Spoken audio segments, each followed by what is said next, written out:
성격 유형을 분석해 놓은 MBTI가 있습니다. 아마 한국인이라면 한 번쯤은 다 하셨을 겁니다. 그 중에 J와 P를 나누는 것이 있죠. J는 세부적인 계획을 세우고 또 이를 지키려고 노력하는 유형입니다. 그리고 P는 그와 반대로 상황에 따라서 계획을 변경하기도 하고 아니면 유연하게 삶을 살아가는 형태, 그들이 바로 P입니다. 무엇이 좋고 무엇이 나쁘다 그렇게 말할 수 있는 것은 아닙니다. 다만 계획을 세우기를 좋아하고 계획대로 움직여 가기를 원하는 사람에게 계획 없이 막 살기를 요청하면 그것만큼 힘든 일이 없습니다.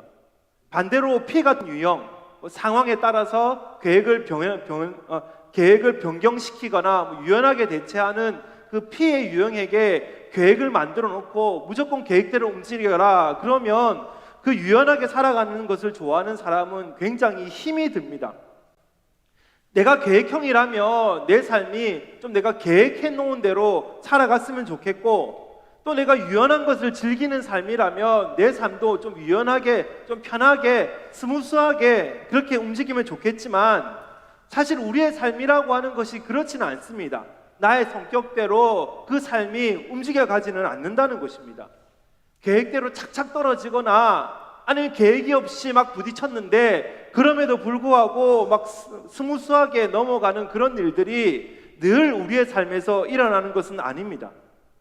그러나 그렇다고 해서 내가 세워놓은 그 계획이 어그러질 때 내 삶 자체가 실패로 끝나는 것은 아닙니다. 내가 계획하지 않고 때로는 내가 선택하지 않았던 그 일을 대면하게 될 때에 오히려 최고의 결과를 가지고 오는 것, 그것을 우리는 종종 맞이하게 됩니다. 여행지에 가서 아무 집에나 막 들어가서 밥을 먹었는데 알고 보니까 맛집이었고, 우리가 또 아무렇게나 누구를 만나고 어떤 일을 했는데 내 생각한 것과 다르게 너무 좋은 결과가 나타나는 것, 그것이 우리의 삶이라는 것입니다. 바울의 전도 여행도 그랬습니다. 특별히 오늘 만나는 우리 사도행전 17장에 나오는 이 사건들이 바로 그런 일들의 연속입니다. 빌립보에서 나온 그 바울과 그의 일행은 데살로니가에 도착을 했습니다. 그리고 바울이 가지고 있었던 그 선교의 원칙에 따라서 이제 회당에 들어가서 복음을 전했습니다. 그 회당에 들어가서 복음을 전했다라고 하는 건 구약 성경을 해석하고 그 구약 성경을 통해서 예수가 그리스도다라고 하는 것들을 그들에게 알렸다는 겁니다. 그렇다 보니까 그 회당 예배에 참석하고 있었던 유대인, 그리고 그 중에 경건한 헬라인들은 그 말씀을 굉장히 기쁨으로 받아들였습니다. 그들에게 아주 중요한 메시지였습니다. 단순히 구약 성경만 알고 있었는데 그것을 통해서 예수가 그리스도다라고 하는 것들을 풀어주니까 이들에게는 큰 기쁨이 넘쳤던 것입니다. 그래서 그 모였던 사람들이 이제 야손의 집에서 아마 교회가 탄생이 되었던 것 같습니다. 그러니까 데살로니가 교회는 야손의 집을 통해서 이제 교회가 세워지게 된 것이죠. 그러나 그들을 반대하는 사람들도 있었습니다. 같은 유대인이라 그래도 그 바울을, 그리고 바울이 전한 복음의 메시지를 반대하는 사람들도 있었죠. 그 유대인들은 시장으로 나아가서 불량배들을 데리고 나와서 이제 야손의 집에 쳐들어갔습니다.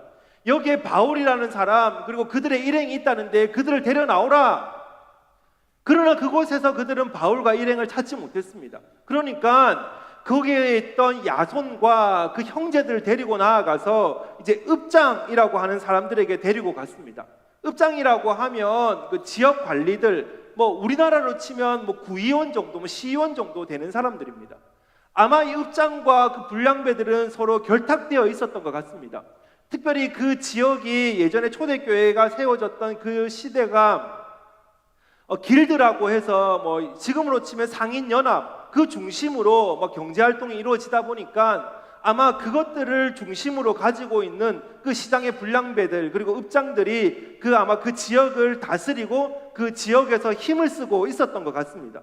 그 읍장들 앞으로 데리고 나아가서 하는 말이, 이들은 예수라고 하는 다른 왕, 그러니까 지금 로마 시대의 로마 왕이 아닌 다른 왕을 전파하고 있다. 이것은 가이사의 명령을 어기는 것이다. 이제 그렇게 고발을 하는 것이죠. 다행히 이들은 이제 보석금을 내고 풀려났습니다. 교회를 세웠던 야손이나 그들의 형제들, 믿는 자들은 이제 보석금 얼마를 내고 풀려났습니다. 그러나 이 일이 갓 태어난 그 데살로니가 교회 그리고 바울에게 너무나 큰 어려움이 빠질 수 있는 그런 상황이었습니다. 조금 전에 말씀드린 것처럼 길드라고 하는 것을 통해서 움직여지고 있고 그들의 모임 가운데서 이제 찍혀버리면 그 지역에서 살 수도 없는 그런 상황이니까 지금 갓 태어난 교회 그리고 복음을 전하고 있는 바울에게는 큰 위기였습니다. 이것이 얼마나 크게 위기로 다가왔냐면 거기에 있던 성도들이 밤에 몰래 바울을 빼내어서 다른 지역으로 보내었습니다. 그러니까 야반 도주를 시켜버린 거죠. 바울은 그곳에서 복음을 전하고 이제 교회를 세우고 꽃이 피우고 있는데 지금 그곳에서 더 이상 있을 수가 없어서 생명의 위협을 느끼고 생명의 위협뿐만이 아니라 그 세워진 교회마저도 지금 잘못하면 없어질 수 있는 그런 상황이 되다 보니까 지금 바울은 울며 겨자 먹기식으로 지금 데살로니가를 빠져나갔습니다. 그리고 바울이 갔던 곳은 이제 베레아라고 하는 곳입니다. 데살로니가에서 한 100km 정도 떨어져 있는 곳입니다. 근데 이 베레아라고 하는 도시를 이해하기 위해서는 오늘 문을 열고 있는 17장, 특별히 그 17장에서 시작할 때 소개했던 그 지명들을 우리가 알 필요가 있습니다. 1절에서 이렇게 말씀하죠. 그들이 암비볼리와 아볼로니아로 다녀가 데살로니가에 이르니, 그렇게 해서 세 개 지명을 말하고 있습니다. 암비볼리, 아볼로니아, 데살로니가. 특별히 17장에서 문을 열면서 이 세 개 지명을 이야기를 하는 것, 그리고 그 앞에서 이제 빌립보라는 곳이 있었죠. 빌립보로부터 시작되어서 이 데살로니가까지 이렇게 이어진 도시는 에그나티아라고 하는 그 길을 통해서 이어진 도시들입니다. 에그나티아라고 하는 길은 로마가 만들어 놓은 길입니다. 쉽게 말해서 우리 경부선처럼 서울, 대전, 대구, 부산 그렇게 쭉 연결해 놓은 것처럼 로마가 도시와 도시를 잇기 위해서 만들어 놓은 길이죠. 이 길은 이제 로마로 들어가게 됩니다. 그래서 온 세계의 길은 로마로 통한다, 그런 말이 이런 길을 통해서 나타났다, 그렇게도 이야기를 하는데, 로마가 이제 각 도시들을 정복하고 군사를 왔다 갔다 하게 해야 되고 또 그곳에서 무역도 해야 되고 여러 가지 일들을 해야 되다 보니까 도시와 도시를 이렇게 길을 통해서 연결해 놓았습니다. 자, 그런데 이 베레아라고 하는 곳은 그 길로 연결된 도시가 아닙니다. 그래서 로마의 정치인이었던 그 키켈로라고 하는 사람은 이 베레아를 부를 때 도로에서 떨어진 성읍이라고 불렀습니다. 그러니까 지금으로 치면 이렇게 도시가 아닌 거기서 떨어져 있는 한 100km 정도 떨어져 있는 산골 마을, 시골, 그런 곳이 베레아라고 하는 곳입니다. 그러니까 에그나티아를 따라서 블레셋과 데살로니가를 다녔던 그 바울을 로마가 닦아놓았던 그 길을 통해서 막 복음을 전하고 다녔던 그 바울로서는 베레아라고 하는 곳은 머릿속에 없었던 지명입니다. 바울이 가고자 했던 곳은 아닙니다. 데살로니가에서 생명의 위협을 느끼고 또 그 길들을 따라와서 바울의 생명을 또 위협할 것 같으니까 살짝 빠져나온 도시, 예상에도 없었고 전혀 생각하지 않았던 그 옆길, 그곳이 바로 베레아라고 하는 도시였습니다. 그런데 바울은 그곳에서 아주 놀라운 사람들을 만납니다. 11절에서 이렇게 말씀하죠. 베레아에 있는 사람들은 데살로니가에 있는 사람들보다 더 너그러워서 간절한 마음으로 말씀을 받고, 이것이 그러한가 하여 날마다 성경을 상고함으로, 그렇게 말씀하고 있습니다. 베레아의 사람들이 어땠는지를 말씀하고 있죠. 가장 먼저 베레아의 사람들은 너그러웠다라고 말을 합니다. 이 너그럽다라고 하는 말은 편견이 없다라는 말입니다. 그러니까 갑자기 찾아온 손님 바울, 그리고 그가 가지고 온 그 복음에 대해서 편견 없이 그 복음을 받아들였다는 겁니다. 근데 누가는 이들이 너그럽다라고 이야기를 하면서 특별히 데살로니가에 있는 사람들보다 더 너그러웠다, 그렇게 말을 하고 있죠. 데살로니가에 있는 사람들도 복음을 받아들여서 야손의 집을 통해서 교회가 세워지는 것, 우리는 그것을 조금 전에 발견했습니다. 근데 거기에 있는 사람들보다 더 너그럽다라고 하니까 베레아에 있는 사람은 소위 아이들 말로 끝판대장, 그런 사람들입니다. 이보다 더 너그러울 수 없다, 그런 사람들이 바로 베레아에 있는 사람들이죠. 어떤 학자는 베레아에 있는 사람들이 바울이 또 베레아에서 급하게 빠져나갈 때 그 다음 목적지까지 함께 가주었다, 아덴까지 가주었다. 베레아 사람들은 그렇게 먼 길까지 가주었다. 한 400km, 450km 배를 따라서 100km 그렇게 되는 거리인데 거기까지 가주었다라고 하는 것을 통해서 야, 베레아의 사람들이 얼마나 너그러웠고 얼마나 친절했고 얼마나 편견이 없었는지를 잘 보여준다. 뭐 그렇게 해석을 하는 사람들도 있습니다. 아무튼 베레아에 있는 이 사람들은 그렇게 편견이 없고 너그러운 사람들이었습니다. 그리고 계속해서 편견이 없는 그 베레아 사람들이 바울이 복음을 전할 때 바울이 전했던 말씀을 어떻게 받아들였는가에 대해서 11절에서는 계속 말씀을 하고 있습니다. 그 말씀을 통해서 우리 또한 이 베레아적 사고, 그래서 이 말씀을 가지고 우리가 어떻게 대하고 또 어떻게 나아가야 되는지를 오늘 이 말씀을 통해서 좀 생각해 보았으면 좋겠습니다. 첫 번째로 이들은 말씀 앞에 준비되어 있었습니다. 말씀 앞에 준비되어 있는 사람, 그들이 바로 베레아 사람들이라는 것입니다. 베레아 사람들은 말씀을 간절한 마음으로 받았다라고 말씀하고 있죠. 간절한 마음이라고 하는 게 바로 준비된 열심, 준비된 모습, 그것을 말하고 있습니다. 그러니까 이들은 준비된 마음을 가지고 있었고 그 준비된 마음으로 말씀을 받았기 때문에 그냥 스펀지처럼 말씀을 빨아들일 수가 있었던 겁니다. 우리 지난주에 살펴보았지만 우리 그 바울은 자신의 뜻과 상관없이 유럽으로 선교지를 오게 되었습니다. 그리고 가장 먼저 빌립보에 가서 복음을 전했죠. 서두에서 제가 그 바울은 그 선교를 할 때 회당을 중심으로 선교를 했다라고 말씀을 드렸는데 지난주에 말씀드린 것처럼 빌립보는 회당조차 없는 그런 곳이었습니다. 그래서 안식일에 이제 강가에 나아가서 강가에 모여서 대화를 나누었던 그 여자들에게 말씀을 전하는 곳으로 유럽에서의 선교가 시작이 되었던 것을 알 수 있죠. 그곳에서 말씀을 받아들였던 자가 있는데 그 여자는 바로 루디아라고 하는 사람입니다. 부유한 여성 사업가였습니다. 루디아가 안식일에 강가에 나가서 여인들과 앉아서 대화를 하고 있었다라고 하는 건 예배를 드리고 있었다라고 해석을 할 수 있습니다. 보통 안식일에 회당에 모여서 예배를 드렸는데 회당이 없으니까 하나님의 말씀을 알아가기 위해서 이제 그들이 강가에 나아가서 예배를 드리고 있었죠. 바울을 통해서 예수 그리스도를 알기 전부터 그들의 마음 가운데는 말씀을 받고자 하는 마음들이 준비되어 있었던 겁니다. 그래서 바울이 복음을 전할 때 그 말씀을 받고 루디아는 자신의 집에 있는 모든 사람들과 함께 세례를 받고 그리고 루디아의 집을 통해서 빌립보에 교회가 세워졌죠.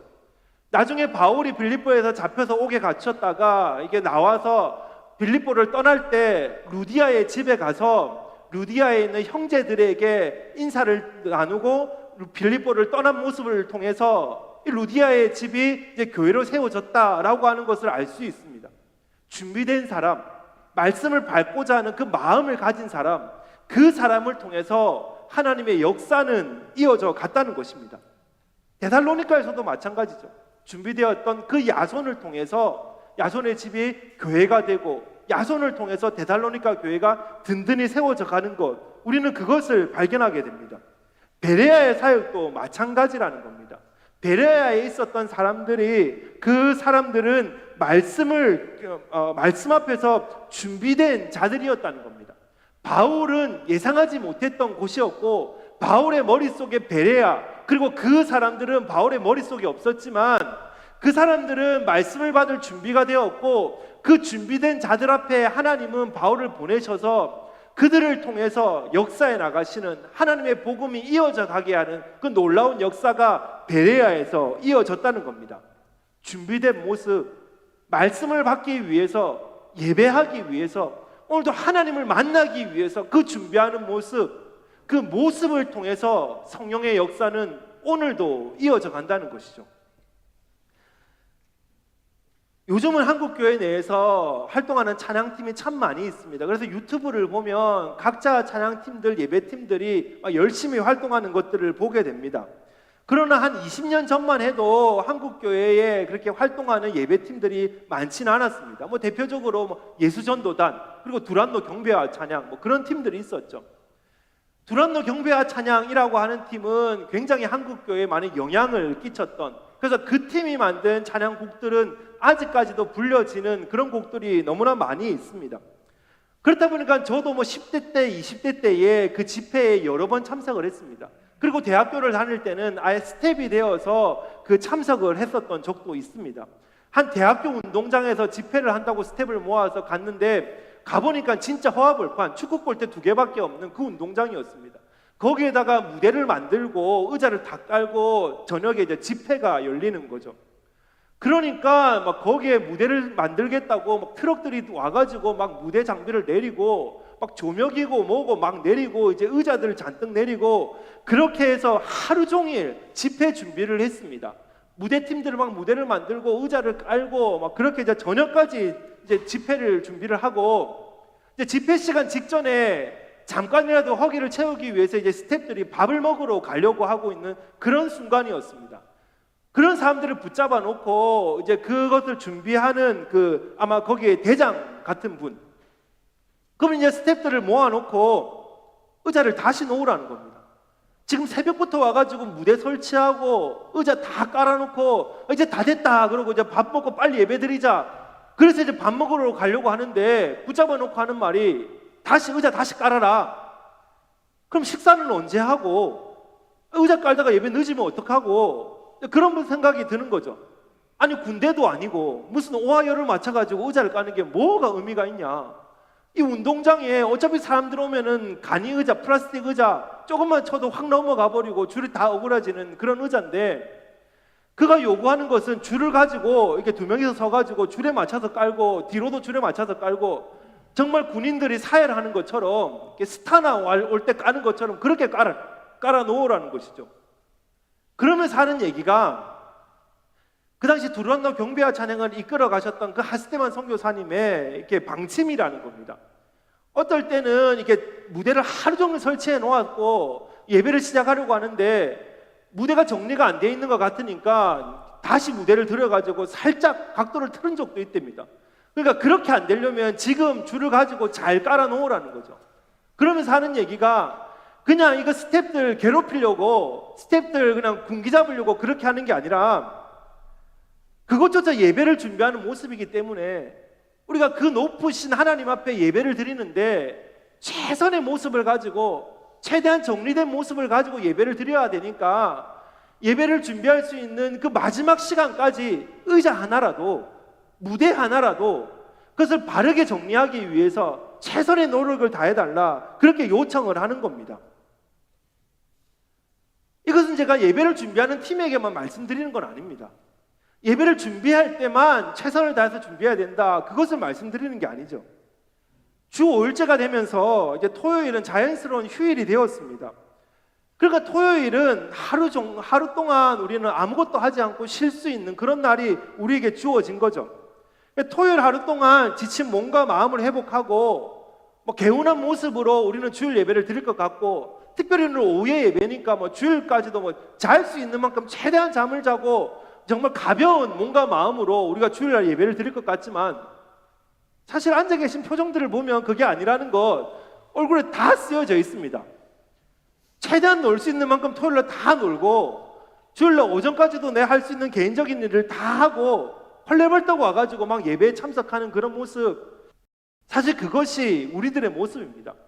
주 5일째 토요일은 쉬는 날 그러니까 예배를 위해서 좀 준비할 것 같고 예배를 위해서 더 정결한 모습을 우리는 갖추고 있을 것 같지만 사실은 토요일은 예배를 준비하는 날이 아니라 말 그대로 노는 날이 되어서 우리는 더 신나고 더 즐겁게 놀다 보니까 그런 주일 예배에 시간 맞춰서 오기조차 힘든 토요일에 건강관리를 제대로 하지 못해서 심지어 주일에 나와서 예배도 드리지 못하는 그런 상황들을 우리는 참 많이 맞이한다는 겁니다. 하나님이 원하시는 모습은 준비된 모습입니다. 간절한 마음입니다. 하나님을 만나기 위해서 오늘도 주님과 교제를 나누기 위해서 최선을 다해서 최대한 거룩한 모습으로 준비한 모습 내가 해야 되는 일들이 많이 있고 내가 하고 싶은 일들이 많이 있지만 예배를 위해서, 하나님과의 만남을 위해서 최대한 절제하고 내려놓고 애를 쓰고 준비하고 그 후에 주님을 만나는 것, 주님은 그것을 원하고 계신다는 것입니다. 이것을 위해서 제가 자료를 찾아보다가, 저도 잘 모르는 사람이긴 하지만 그 미국의 기독교 작가라는 그 다이아나 레제르라고 하는 사람이 자기가 쓴 칼럼에서 주일 예배를 위해 우리가 가져야 할 마음의 준비라고 하는 걸 이렇게 5가지로 정리해 놓은 걸 봤습니다. 제가 읽다 보니까 한 2가지 정도로 압축할 수 있어서 그것을 가지고 왔는데, 2가지, 첫 번째로는 마음을 고요하게 유지하기입니다. 주일 예배를 위해서 마음을 고요하게 유지해라. 근심과 걱정을 비우라는 겁니다. 한 주간 동안 살면서 여러 가지 일들, 공부에 대한 스트레스, 일에 대한 스트레스, 경영에 대한, 가정 경영에 대한 스트레스, 여러 가지들이 있겠지만 하나님을 만나고 하나님을 예배하기 위해서 마음을 비우라는 거죠. 제가 그것을 생각해 보니까 이것은 차를 타고 교회를 오면서는 절대 할 수 없는 일입니다. 특별히 자녀들을 데리고 교회를 올 때 안 싸우면 다행이죠. 오늘 예배 시간 떠들지 마. 너 교회 가가지고 오늘도 인사 잘해야 돼. 지금 그 얘기하기 바쁘지 마음에 있는 거 비우기 쉽지 않습니다. 이것은 미리 비워야 됩니다. 금요 기도회부터, 그 전부터 토요일을 맞이하면서 내일은 주일인데, 내일은 하나님을 만나는 날인데, 내가 정결한 모습으로 주님 앞에 나아가는 날인데, 내 머릿속에 있는 잡생각들, 내 마음에 있는 근심들 다 내려놓고 깨끗한 마음으로, 비워진 마음으로 주님께 나아가서 주님께서 채워주시는 그 은혜를 경험해야지, 그 생각을 미리 준비해야 된다는 것이죠. 2번째로 이야기하는 것은 겸손하게 기도하기입니다. 겸손하게 기도하는 겁니다. 그냥 기도가 아니라 겸손한 기도. 형식적인 기도, 립서비스 하듯이 하는 기도, 그것을 말하는 게 아니라 정직하게 하는 기도, 그것을 말하는 것이죠. 우리 교회는 2시 50분에 예배를 시작한다라고 써놓고 3시에 사회자가 나옵니다. 그러니까 눈치 빠르신 분들은 3시에 오십니다. 분명히 예배는 2시 50분인데 시작을 하지 않으니까 3시에 오시는 거죠. 3시에 오신다고 해서 잘못된 건 아닙니다. 그럼에도 불구하고 2시 50분이라고 적어놓고 3시에 제가 나오는 건 예배 전에 개인적인 기도 시간을 가지시라는 그런 의미에서 10분의 틈을 가지고 있는 겁니다. 사실 이 시간은 저에게도 참 귀한 시간입니다. 10분의 기도 시간이기 때문에 밑에 있다가도 오르간 연주가 나면 저도 올라와서 앉아서 기도를 합니다. 특별히 예배 전에 새가족 교육이나 아니면 성도들과 대화를 나누다가 이제 그렇게 예배당으로 들어오면, 그리고 마이크를 차면 저도 때로는 헐레벌떡 예배당에 왔다라는 생각이 들 때도 있습니다. 목사에게 모든 사역이 다 중요하지만 그럼에도 불구하고 주일 예배, 그리고 설교를 하는 일, 이것은 참 귀중한 일 아닙니까?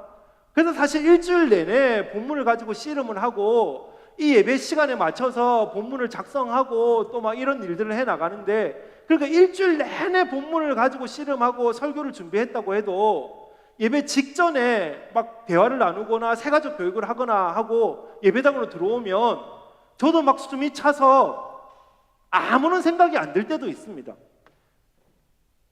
그리고 2시 50분이 지나면 이제 오르간 연주가 나오고 기도하는 시간이 되었는데, 그때 제가 이걸 읽어보고 앉아있을 수는 없으니까 눈을 감고 하는 기도, 그건 딱 한 가지입니다.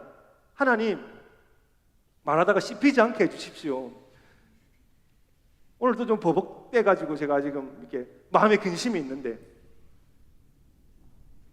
물론 설교라고 하는 게 누가 와서 아무리 엉망진창이라고 해도 성령이 우리에게 은혜를 주시기 때문에, 감동을 주시기 때문에 각자 각자에게 주시는 은혜는 있습니다. 제가 아무리 설교를 말아먹었다고 해서 오늘 예배가 망쳐지는 것은 아닙니다. 그러나 제가 그렇게 기도하는 건 저의 준비되지 못했던 그 태도, 때로는 저의 나약한 모습이 우리가 하나님을 만나고 하나님의 음성을 듣는데 방해가 될까봐 정말 간절한 마음으로 기도하는 것이죠. 어떻게 보면 그것은 저에게 가장 약점 같은 기도입니다. 그러나 그렇게 기도할 수밖에 없는 건 그렇게 해서라도 준비된 모습으로 하나님을 만나고 싶기 때문입니다. 겸손하게 기도하는 것, 그것은 일정 부분 내가 가려놓고 오늘도 하나님께 형식적으로 립서비스 하듯이 나가는 게 아니라 진짜 내 마음에 있는 모든 것들을 가지고 나아가는 겁니다. 주말이 되었으면, 금요일이 되었으면 주님을 만나기 위해서 내 마음에 있는 것들을 감추지 말고 기도하십시오.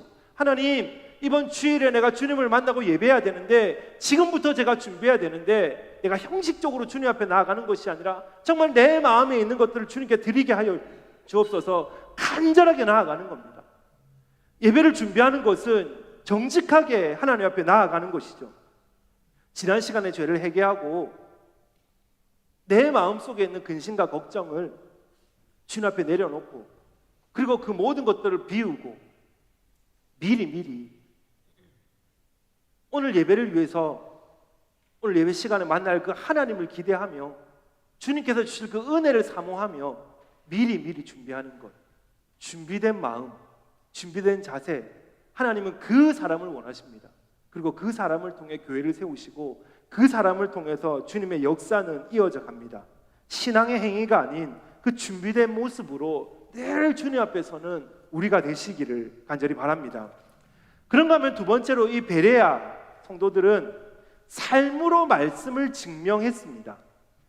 오늘 11절 하반절 말씀입니다. 이것이 그러한가 하여 날마다 성경을 상고함으로, 그러한가 하여 성경을 상고함으로, 이 두 가지, 이것을 기억하셔야 됩니다. 상고했다라고 하는 건 연구했다라는 말입니다. 그러니까 검증했다라고 하는 말이죠. 이 말이 맞는지를 이게 검증해 나아갔다라고 하는 그런 뜻입니다. 특별히 상고했다는 연구했다라고 하는 말이고, 그런가 하여라고 하는 건 검증했다라고 하는 말에 좀 더 가까운 말입니다. 사도행전을 쓴 누가는 사도행전과 누가복음에서 이 상고했다라고 하는 이 말을 한 3번 정도 사용을 합니다. 언제 사용을 했냐면, 예수님께서 이렇게 잡혀가셨을 때, 빌라도에게 잡혀가셨을 때 빌라도가 예수님이 죄가 있는지 없는지를 면밀히 조사했다라고 하는데, 그것이 바로 상고했다, 연구했다라고 하는 말입니다. 그리고 또 사도행전 12장에서 기적을 통해서 베드로가 탈옥을 하니까 헤롯이 베드로가 어디 있는지를 샅샅이 조사해봐라, 찾아와라, 면밀히 찾아봐라 라고 했는데, 그것이 바로 상고했다라고 하는 말입니다. 그러니까 이 상고했다라고 하는 말은 성경을 막 면밀히 조사했다, 연구했다라고 하는 말입니다. 돋보기로 관찰하듯이 성경을 관찰하고 무슨 내용인지 알기 위해서 막 씨름을 했다는 겁니다. 그리고 그것으로 끝난 것이 아니라 자신이 씨름했던, 자신이 연구했던 그 말씀을 삶의 중심에 두은 것이죠. 삶의 중심에 두고 삶에서 그것을 해석해 나가면서 그것을 증명했다는 것입니다. 내가 연구한 말씀, 오늘도 내가 깨달았던 말씀, 그것을 내 마음에 그냥 숨겨놓고 끝낸 것이 아니라 삶을 통해서 이 말씀이 맞는지를 끊임없이 증명해내는 삶, 그것이 바로 베레아의 삶이라는 것입니다. 그래서 그러한가 하여 라고 하는 게 증명했다라고 하는 말인데, 내 삶을 통해서 증명했다라고 하는 겁니다. 지금은 우리 청년들의 시험 기간입니다. 시험이라는 것, 그 말 자체로도 괴롭죠. 굳이 예배 시간에 좀 잊으려고 했는데 왜 목사님은 시험 얘기를 자꾸 꺼내시냐? 학생에게 시험은 빠질 수 없는 요소입니다. 시험이 무엇입니까? 가르친 교사가 내가 잘 가르쳤는지를 답안지를 통해서 확인을 하고, 또 배운 학생이 내가 잘 배웠는지를 답안지를 통해서 확인하는 것, 그게 바로 시험입니다. 그러니까 내 머릿속에 있다고 끝나는 게 아니라 시험지에 써내야만 진짜 알고 있는 겁니다. 암만 내 머릿속에 알고 있다고 해도 시험지에 써내려놓지 못하면 내가 아는 것을 증명해내지 못하는 것이죠.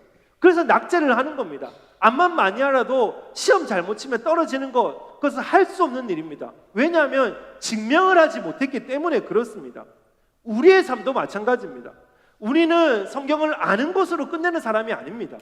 성경을 알면, 성경을 머리에 쌓았다면, 내 마음에 성경을 가득 쌓았다면 인생을 통해서 말씀을 검증하는 사람입니다.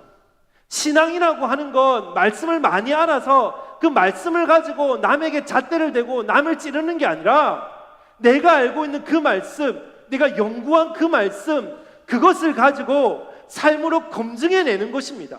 말씀을 검증하는 삶, 그들이 바로 그리스도인이라는 것이죠. 하나님의 말씀이 틀리지 않았다는 것을 내 삶을 통해 증명하는 것입니다. 그러기 위해서 답을 쓸 만큼 우리는 충분한 것을 알고 있어야 합니다. 시험지 앞에서 내가 많은 것을 알아야 시험지를 쓸 수 있는 것처럼 우리는 성경을 충분히 알아야 되는 것이죠. 주일에 한 번 나와서 설교를 듣는 것, 이걸로 되는 것은 아닙니다. 성경을 읽고 묵상하고 연구하고 배워야 합니다. 때로는 제자훈련으로, 때로는 성숙반으로, 때로는 여러 가지 성경 공부로 우리는 배워야 합니다. 채워나가야 됩니다. 운동선수들이 열심히 훈련하고 자신의 폼을 또 자신의 그 스킬을 배우는 것처럼, 그리고 그것을 실전을 통해서 나타내 보이는 것처럼, 증명하는 것처럼 우리는 모였으면 말씀을 배우고 말씀을 쌓아야 됩니다. 열심히 쌓아야 됩니다. 설교로 끝날 것이 아니라 여러 가지를 통해서 우리는 말씀을 쌓아야 됩니다. 그리고 나아가서 그것을 증명해야 되는 것이죠. 바울을 보십시오. 데살로니가에 있을 때 회당에 들어가서 성경을 강론했다라고 합니다. 여기서 말하는 강론이라고 하는 것은 설교가 아닙니다. 설교는 선포이기 때문에 제가 일방적으로 말을 하죠. 근데 제가 아니라 저를 통해서 성령님이 말씀하시는 겁니다. 그래서 우리는 그것을 그냥 아멘으로 받아들이는 겁니다. 그러나 강론이라고 하는 것은 토론입니다.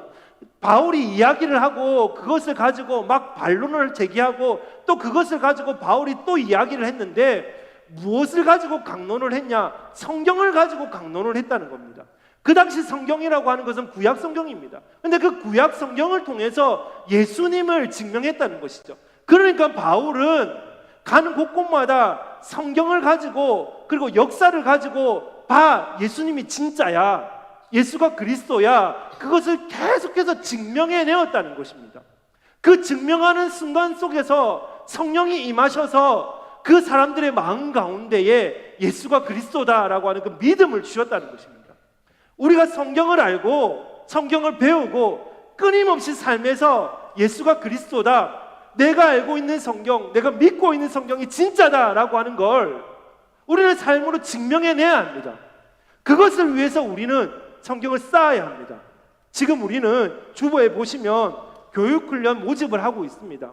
아, 똑같은 얘기 또 하겠지, 그때 했던 말 또 하겠지, 나는 예전에 들었어, 어느 교회에서 새가족 교육 다 받았고 나는 세례교육, 뭐 입교교육 무슨 얘기하는지 뻔히 다 알아.